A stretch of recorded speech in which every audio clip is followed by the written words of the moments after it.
प्रिय छात्रों, कक्षा 7वीं विषय आपका संस्कृत का अर्धवार्षिक मूल्यांकन 2022-23 का यहाँ पे आपका आ चुका है 101% आपका रियल क्वेश्चन पेपर।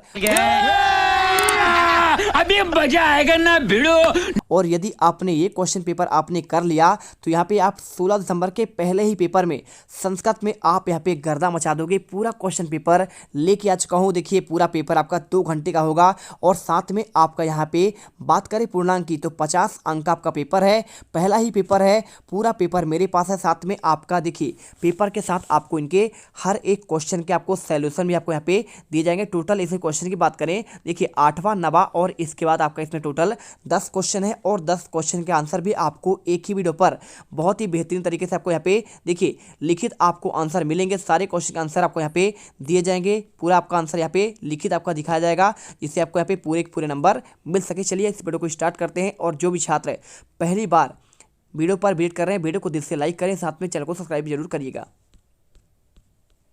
चलो बन गया। सबसे पहले क्वेश्चन पेपर आपका यहाँ पे आता है। देखिए लिखा है यहाँ पे सभी प्रश्न करना आपको अनिवार्य है। तो पहला क्वेश्चन रिक्त स्थान की पूर्ति करने के लिए बोल रहा है। देखिए कुछ आपके यहाँ पे इसमें ऑप्शन दिए हुए हैं, जातम, छत्रम, कुभेदम, पिक्काक्यो, बारमेदम, मेलापका। ठीक है, 5 अंक का क्वेश्चन है। अब पहला देखिए क नंबर में लिखा है छत्तीसगढ़े क्षेत्रस्य ग्रामे डैश डैश आयोज्यते। तो छत्तीसगढ़ के प्रत्येक ग्राम में उस क्षेत्र में गांव-गांव में क्या आयोजन होता है। तो इसमें आपको ऑप्शन दिया गया है। अब ऑप्शन देखिए क्या होता है, वहाँ पे आपका मेला लगता है। तो मेला को संस्कृत में बोलते हैं मेला पका बोलते हैं। क्या बोलते हैं? मेला पका हो जाएगा। और इसके बाद ख नंबर पर दिया है मया प्रत्येकम पुस्तकम डैश डैश पठितम। तो देखिए मैं प्रत्येक पुस्तक को पढ़ता हूँ तो कौन पढ़ेगा, तो आपको यहाँ पे बात कर रहा है, आपको आंसर यहाँ पे छत्रम करना है। और इसके बाद तीसरा पॉइंट लिखा है भवताम दक्षिण हस्ते डैश डैश विराजते। तो यहाँ पे भवताम यानी दक्षिण में कौन क्या यहाँ पे विराजते हैं। तो आपको इसका आंसर करना पड़ेगा।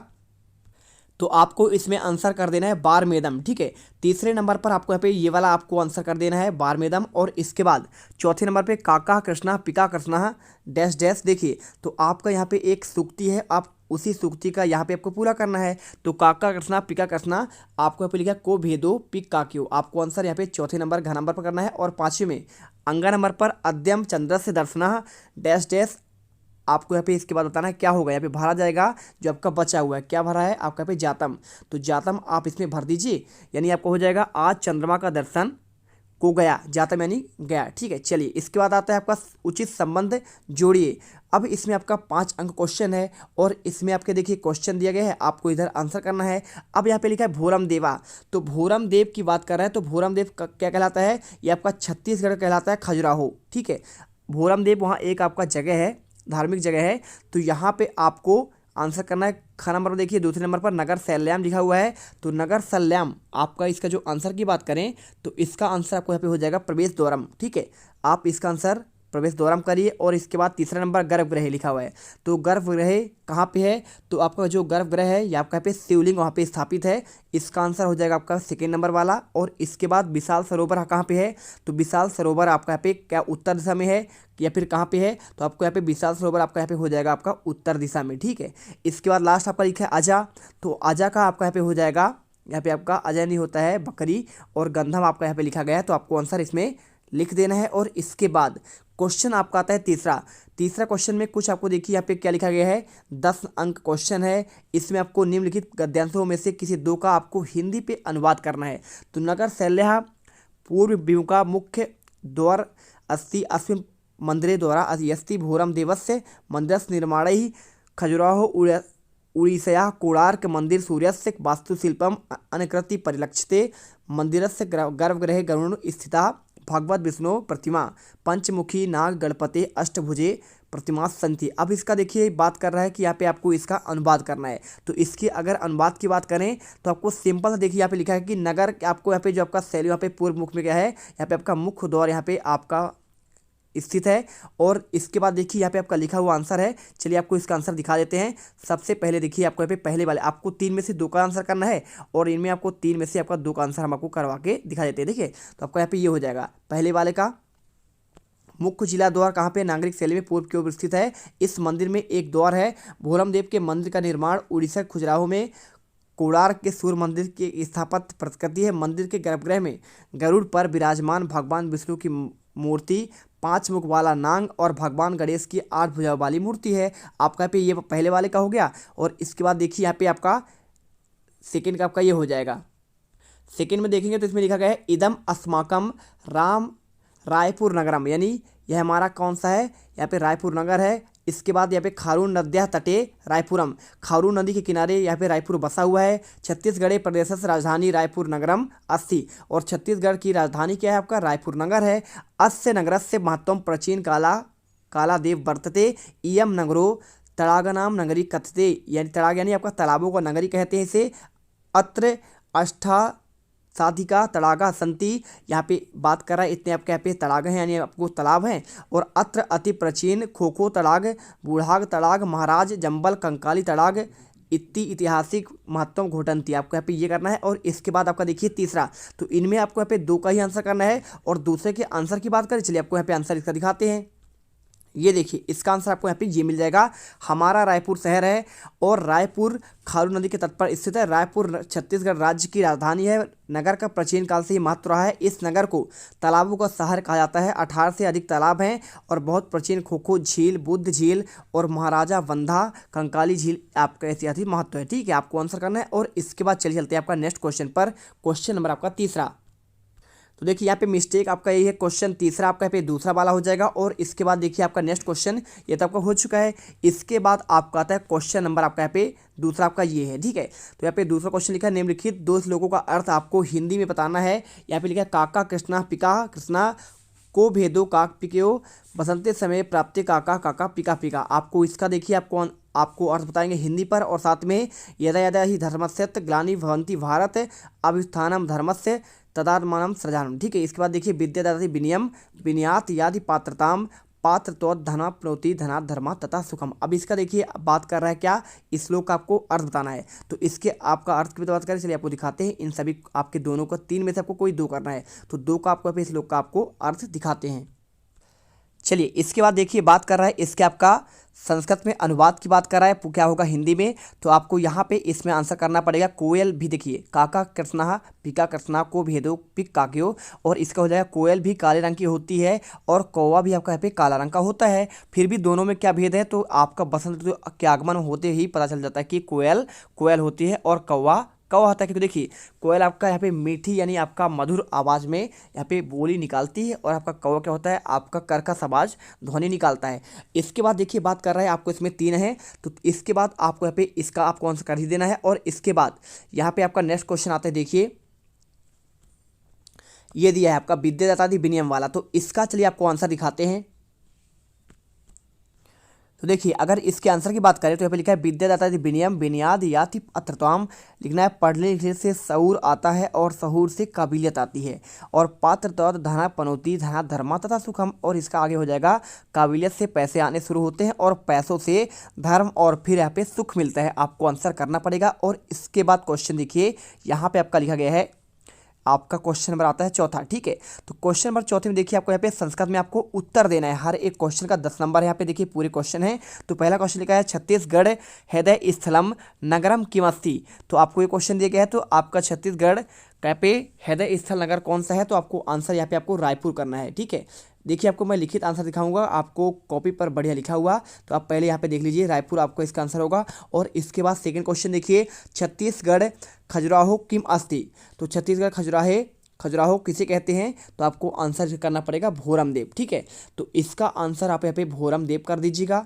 और भोरम देव करने के बाद तीसरा क्वेश्चन देखिए शस्त्राणी किम ना छिंदती, आपको ये क्वेश्चन दिया गया है। तो इसके अगर आंसर की बात करें तो आपको इसमें आंसर करना पड़ेगा नैनम छिदंती नैनम दहती पापका। ठीक है, और इसके बाद क्वेश्चन नंबर आपका चौथा लिखा है का सप्तभ्या कक्षायाम प्रवेशयन्ति।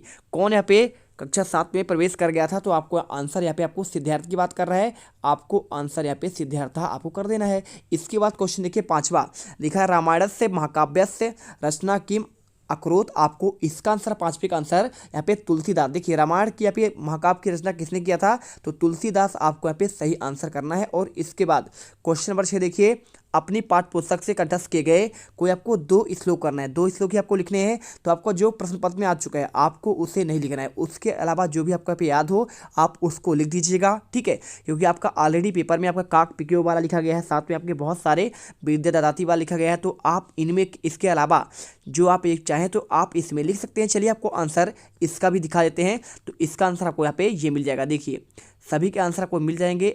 ये देखिए आपका यहाँ पे नीति 1 नीति, तो आप चाहो तो ये वाला तो आपका पेपर में आ चुका है, तो आप इसको लिख दीजिए, चाहो तो आप इसको लिख दीजिए, या फिर आपको यहाँ पे ये वाला, और यहाँ पे आपका तीसरा देखिए आपको यहाँ पे ये लिखा गया है, चौथा, पांचवा, बहुत सारे इसमें 6, 7। तो आपको 7 में से जो अच्छा लगे आपको याद हो जाए आप उसे यहाँ पे याद कर लीजिएगा। ये पेपर में आपका डेफिनेटली आपका यहाँ पे आने वाला है। और इसके बाद क्वेश्चन आपका आएगा, देखिए नेक्स्ट क्वेश्चन आपका दिखाते हैं 7वां। तो 7वां क्वेश्चन दिया गया है समास की परिभाषा और उसके प्रकार लिखिए। तो क्वेश्चन नंबर आपका देखिए 7वां, यहाँ पे समास की परिभाषा आपको बताना है, साथ में इनके प्रकार की बात कर रहा है। तो समास क्या होता है, इसका मतलब होता है समम धन समासा, ठीक है। चलिए आपको आंसर दिखाते हैं पहले क्या होगा इसका।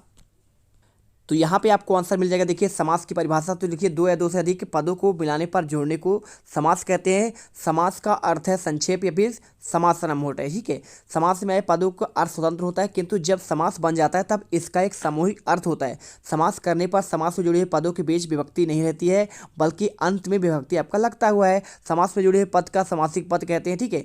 वही आपका सेम लिखा है। और समासिक पद को विलग यानी आपका अलग करने की प्रक्रिया यहाँ पे विग्रह कहलाता है। और जैसे आपको देखिए राष्ट्रपति लिखा हुआ है, तो इसका अगर समासिक पद का विग्रह करेंगे तो राष्ट्रस्य पति यानी आपका राष्ट्र का पति हो जाएगा। और इसके बाद प्रकार की बात कर रहा है, तो देखिए समास के प्रकार आपका 6 प्रकार होता है। पहला है तत्पुरुष समास, दूसरा आपका द्विगु समास, और इसके बाद आपका द्वंद्व समास और कर्मधारय हो जाएगा, बहुव्रीहि, और इसके बाद आपका पे अव्ययी भाव, ठीक है। चलिए इनके आंसर मिल गए। और इसके बाद चलते हैं क्वेश्चन नंबर आपका 8वां। क्वेश्चन नंबर 8 देखिए यहाँ पे लिखे निम्नलिखित हिंदी वाक्यों का आपको यहाँ पे संस्कृत में आपको अनुवाद करना है। लिखा है संस्कृत प्राचीन भाषा है, तो आपको इसमें संस्कृत में लिखना पड़ेगा संस्कृतम प्राचीनतम भाषाया अस्ति, ठीक है।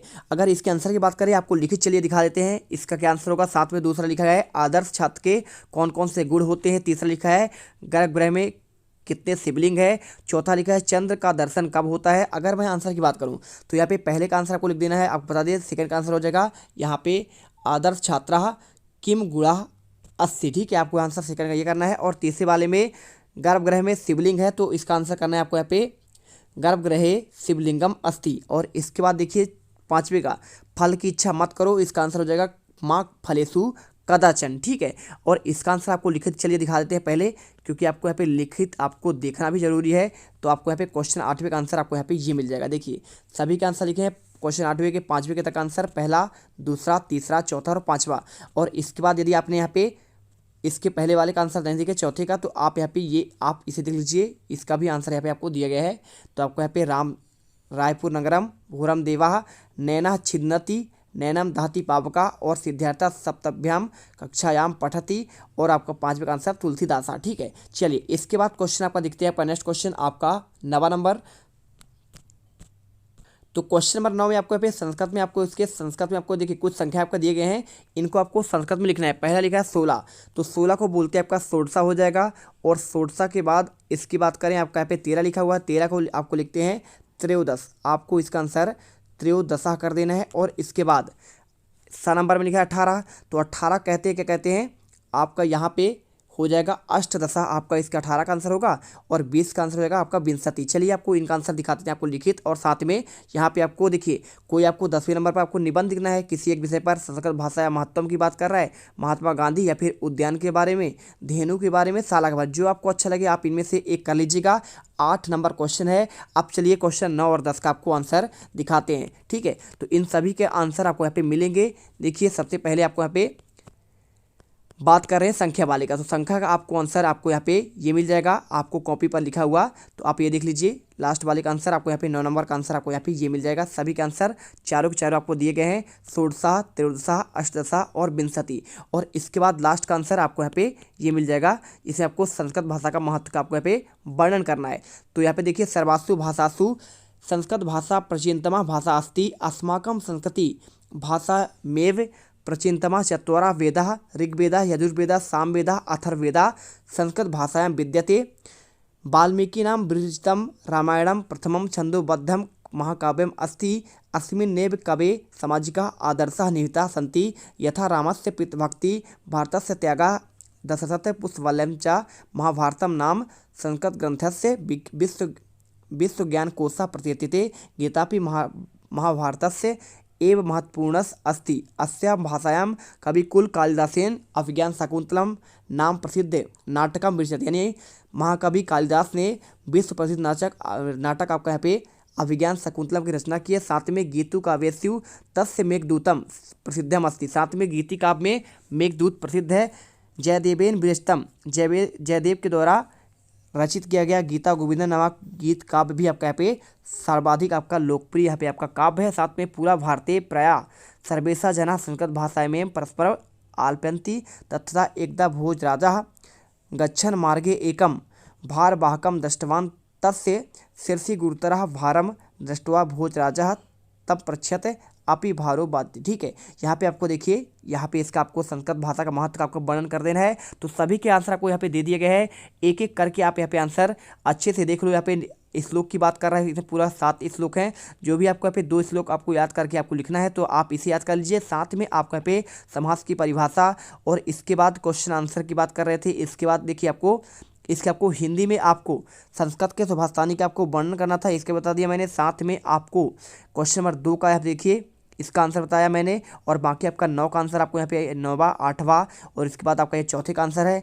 और चौथे के बाद आपको यहाँ पे मिल जाएगा दूसरे का आंसर और आपको सही जोड़ी वाले, और सही जोड़ी के बाद आपको यहाँ पे मिल जाएगा पहले का आंसर आपको रिक्त स्थान वाले क्वेश्चन। तो सभी के आंसर यहाँ पे दे दिए गए हैं। तो आई होप आपको यहाँ पे सारे आंसर आपको यहाँ पे क्लियर हो चुके हैं। और यदि आपने ये क्वेश्चन पेपर अच्छे से कर लिया तो आप 50 में से 50 नंबर लेके आओगे, इसके हम गारंटी लेते हैं। मिलते हैं इस वीडियो पर। जय हिंद, जय भारत। अब अगर तुम लोगों को ये वीडियो पसंद आई तो यार लाइक मारो। एम करते हैं 2,60,000 लाइक्स के लिए। कंप्लीट तो वैसे ही नहीं होने, लेकिन बोलने में क्या जा रहा है ना। और अगर तुम लोग नए हो तो सब्सक्राइब करो, वो जो लाल वाला बटन है।